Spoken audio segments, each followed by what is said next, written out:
Le rêve de Serenison, en fait, c'est de pouvoir produire 30 à 50% de l'énergie là où on vit, là où on travaille, là où on étudie. Pour nous, c'est le sens de l'histoire. Pour nous, c'est une des solutions à cet immense défi de la transition énergétique.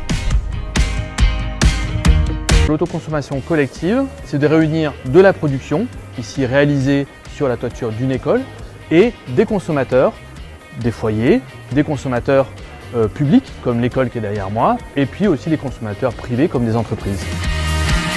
C'est assez rare de voir ce type de projet à l'échelle d'un quartier. On est sur la première opération d'autoconsommation collective de cette envergure en France. Un projet d'autoconsommation collective, c'est en moyenne 12 consommateurs, 2 producteurs.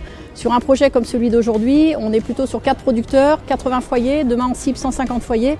Donc on voit que l'ampleur du projet et son envergure n'a rien à voir avec la moyenne de ce qu'on trouve aujourd'hui en France. On a tous un point commun, c'est qu'on consomme des kilowattheures, mais pas au même moment. Et quand on produit de l'énergie localement, comme ça en circuit court, c'est intéressant d'avoir ce foisonnement de consommateurs. Je prends l'exemple de l'école.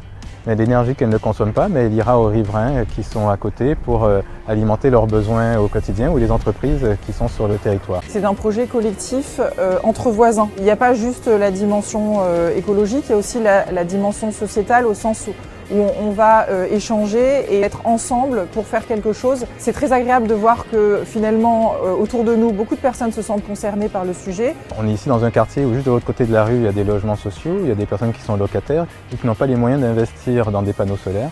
Et la notion de communauté permet d'amener cette énergie à toute une partie de nos concitoyens qui n'ont pas accès à cette énergie verte. C'est la dimension sociétale de notre vision dans cette transition qui doit être inclusive. On compte aller voir d'autres communes, d'autres collectifs citoyens, d'autres entreprises, des territoires de la région et partout en France pour leur expliquer l'intérêt de constituer un collectif pour créer ces communautés locales d'énergie renouvelable.